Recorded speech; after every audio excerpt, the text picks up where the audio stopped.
Психосоматика деген эмне? Психосоматика деген адамдардын психологиялык тараптан оорусу. Мисалы, адамдардын мындай физиология биздин көрүнүп турган денебиз. Биздин көрүнбөй турган дагы бизде катмарлар бар. Мисалы, эми 7 катмар деп айтышат. Ал биз негизги мындай бизге көрүнүп турган, белгилүү болгон адамдын денеси. Көрүнүп турган биз бул дене болгондуктан адамдар көбүнчө денелик ооруларга, денебизге көңүл бурабыз да, бирок ошол психологиялык ооруларга, мисалы, мындай психосоматика дегенге көбүрөөк көңүл бурбайбыз. Себеби бул психологиялык тараптан адамдын катуу бук болгонунан, сыгылганынан, депрессияга түшкөнүнөн пайда болгон оорулар дагы бар экенин көп адамдар маани беришпейт. Мисалы, биздин врачтар жалаң гана физиология, денедеги оорулар менен иштей турган болсо, ал эми психологиялык тараптан психосоматикалык оорулар менен эгер психологдор иштейт азыркы учурда, ал тараптагы маанилүүлүгүн эгер билбесе, анда толук кандуу айыгып кетүү болбойт. Мисалы, психосоматикалык ооруларга негизи бизге мындай белгилүү болгон кайсы оорулар кирет десек, адамдардын кан басымынын жогорулоосу, сахарный диабет, булар адамдагы мындай катуу кайгырганда пайда болот го. Мисалы, катуу кайгырганда адамдын кан басымы көтөрүлөт. Бул демек психосоматика. Демек, психосоматиканы врачтар дарылай албайт, э?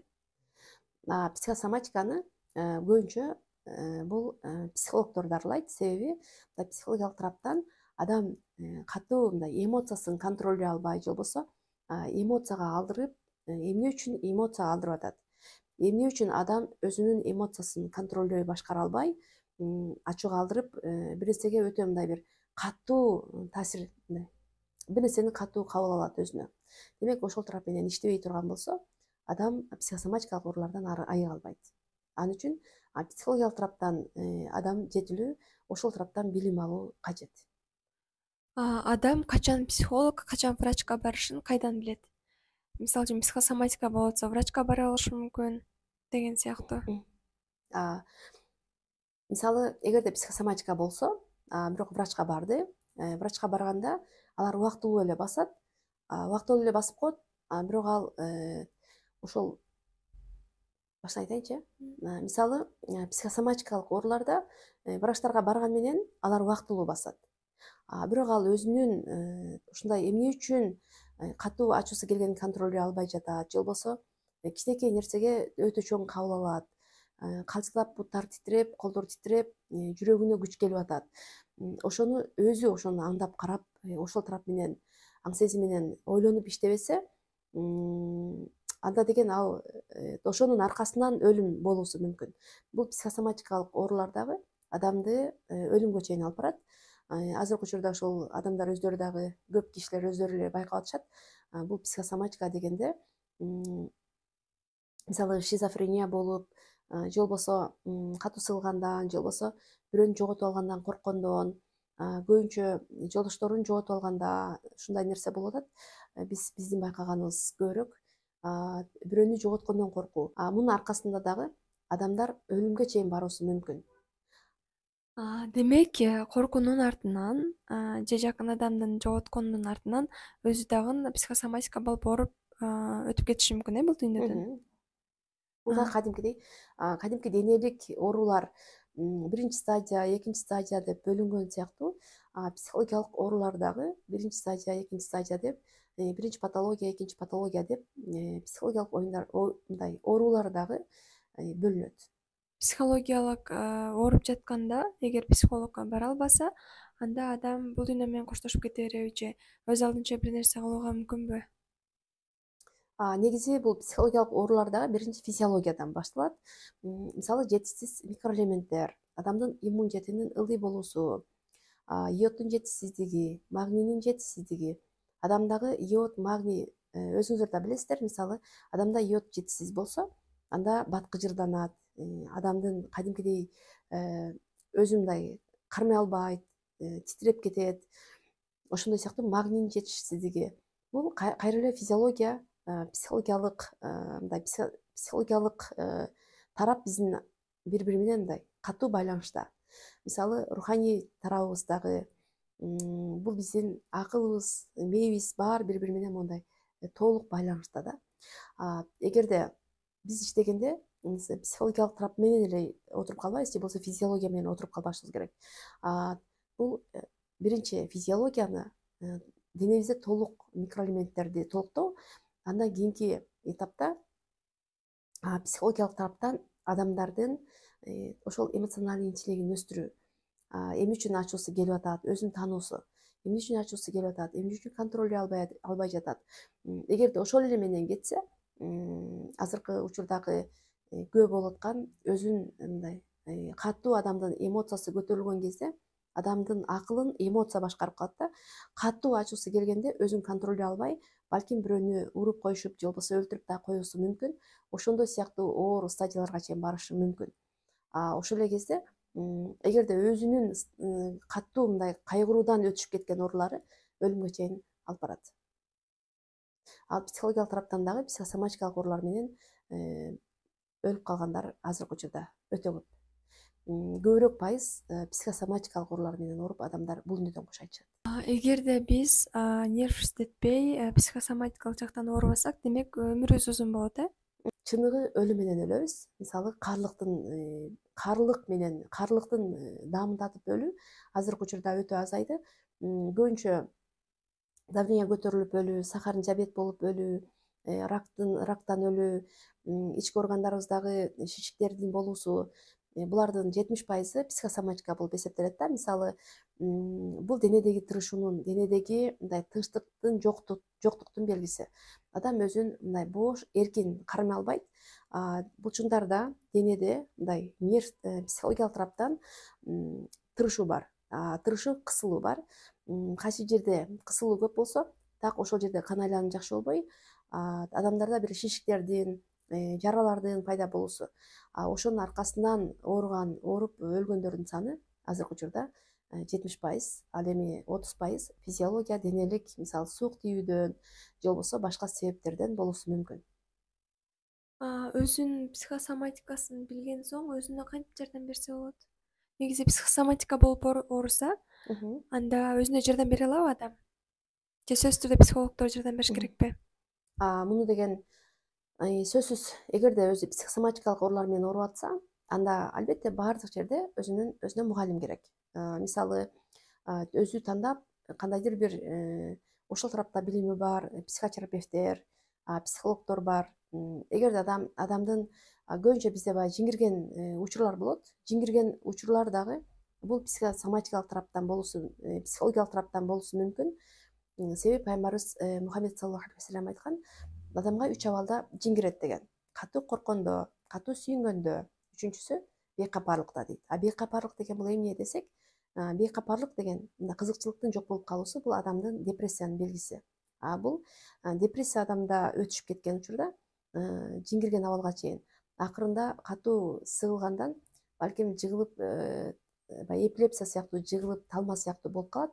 Бул дагы психосоматика. Мындай учурда бир канча адамдар жардам көрсөтүү керек, аракет кылуу керек. Мисалы, кинологдор, психологдор, психотерапевттер. Ошол эле кезде бул ичинде врачтар дагы сөзсүз керек болот. Бир канча 3-4 кишинин жардамы менен ал жакшы болуп кетүүсү мүмкүн. Эгерде өзүнүн ушундай бир оор абалда экенин биле турган болсо, бизде өзүнүн ар жагыбыздан, Кудай жараткан жаратылышыбыздан мындай жашоо үчүн күрөшүү деген нерсе бар да. Адамдар өзүнүн ушундай бир өлүмгө бараткан абалын билгенден кийин мындай ойгонуп, мен эмне болуп атам деп өздөрү эле изденип баштайт. Көпчүлүк ушул психологдорго барган адамдардын көпчүлүгү акыркы ушундай бир денеси ушундай болбой, өзү сезип, байкап, мындан артык мен эмне болуп атам, өзүмдү контролдой албай жатам, өзүмдүн башкара албай калдым деп мисалы келген адамдар көп. Булар өздөрү дагы мындай өзү автоматтуу түрдө өзү мындай күрөшүп баштайт. Өзү сезет. Ал учурда ошо адамдар азыр эми билим өтө кенен таралган учур. Бизге дагы көбүнчө ушундай кыздардын келгени аябай көп. Мисалы, мен ушундай болуп атам, өзүм таптакыр тамак жебей калдым, караңгы жерди каалап атам, эч ким менен кошулгум келбейт, түзөшкүм келбейт, даже күлбөй калдым деген сыяктуу ушундай кыздардын келгендери көп. Эмне үчүн азыр стресс, депрессияга көп түшүп жатышат? Азыркы учурда депрессия, стресс, депрессиянын көп болгонунун эң бирден бир себеби, эми буга чейин биз СССР маалында дагы жашап калдык да. Ал учурда депрессия деген таптакыр жок болгон. Адамдар депрессияга түшүптүр же болбосо переходный возраст экен, өткөл курак деген сыяктуу түшүнүктөр таптакыр ал кезде жок болчу. Ал учурда эң биринчи мамлекеттен адамдардын ден соолугу менен иммунитети менен иштечү. Йод жетиштүү болчу, адамдарда кальций, микроэлементтер жетиштүү, нандарда, ундарга кошулчу, мисалы йод, туздарыбыз табигый туздар болчу. Бул адамдарда иммунитет бар болчу, адамдарда ар жагынан күчтүүлүк бар болчу. Негизинен көбүнчө баягы иммунитети алсыз адамдар дагы бат депрессияга түшөт. Төрөгөндөн кийинки депрессияга түшүү бул дагы адамдардагы иммунитеттин алсыздыгын билдирет. Азыркы көп болгон биринчи себеби бул адамдардын физиология менен иштебегенинин белгиси. Бул биринчи себеби. Экинчи себеби азыркы учурдагы өтө мындай бир информациянын көптүгү, башаламан информациянын көптүгү дагы адамдардын мээсин чалдыгуйдуу болуп, эмнени ойлонорун, эмне кылаарын адамдар билбей калышты. Шүгүрсүздүк бизде көп, жалаң ылдыйдагы эмес, өйдөдөгүлөрдү карайбыз. Өйдөдөгү жашоо элдин баары чыгып атат. Мен гана ушундай абалда калып калдым деген сыяктуу баягы 100 чакты, 10 чакты кыйындардын абалын көрүп эле алар адамдар өздөрү аркада калып кеткен сыяктуу болуп, катуу мындай кайгырып, ошондон дагы себеби ошол деп дагы айта алам. Андан кийинки себептери бизде билимсиздик. Адамдар ошол анча-мынча ушундай майда чүйдө же болбосо бат кыска информациялар менен мээсин толтуратып, билимге кызыкпай калуусу. Китеп окубагандыктын дагы бул өтө чоң. Китеп окубайт, мисалы азыркы учурда телефондон кыска информациянын көбөйгөнүнөн дагы адамдардын билимсиздик, бул акыл интеллектинин өспөсү дагы адамды депрессияга алып барат. Себеби өзү аң сезим менен карай албай калат. Эмне болуп атам деп ой жүгүртө албай калат. Бул дагы депрессияга түшкөндүн бир негизги белгилеринин бири деп эсептейм. Кандай ооруларда психосоматика болушу мүмкүн? Мисалы оорулар психосоматика деп айта турган болсок, мындай катуу көп жүктү мойнуна алып алуу, көп адамдардын жашоосун, турмушуна мурдун тыгуу, бул адамды жүрөккө күч келип, инфарктка алып барышы мүмкүн. Ал эми көп кайгырып, ичине сала берүү, таарынуу, адамдын кан тамырларга күч келип, анын психосоматикасы адамды инсульт кылуусу мүмкүн. Ушундай психосоматиканын өтө көп мындай эмеси бар, белгилери. Мисалы, геморрой болгондор өтө көп жүктү мойнуна алып алуу, күч келүү да, мындай айтканда. Ал эми омурткадагы оорулар психосоматикасы мындай болуусу мүмкүн да. Ал мен мындай жөлөнөр таянарым жок, баардык жүк менде деген сыяктуу ушундай психосоматикасы ушундай болуусу мүмкүн. Ошондой эле мисалы жолдошуна, эркектерге көп таарынуу, бул обиданын көп болуусу, бул мисалы жатын ооруларындагы шишиктер, жаралардын пайда болуусу. Ал эми адамдын өзүнүн баалоосу төмөн, самооценкасы ылдый болгон, бул эрозиянын пайда болуусу. Мисалы бул психосоматикасы. Анын балким мындай медициналык же болбосо бул физиологиянын дагы суук тийүү же болбосо инфекциядан дагы болуусу мүмкүн. Ал эми психосоматика деген бул катуу сыгылгандан, буктан пайда болгон оорулар. Мисалы сахарный диабет деген оору, бул жашоодо таптакыр жашоонун татуусу калбады, жашоонун кызыгы калбады дегендей сезимде өзү байланган адамды жоготуу же болбосо байланган жумушун жоготуу, бир нерсеге байланган жоготуу бул адамдардагы сахарный диабеттин пайда болуусуна алып келет.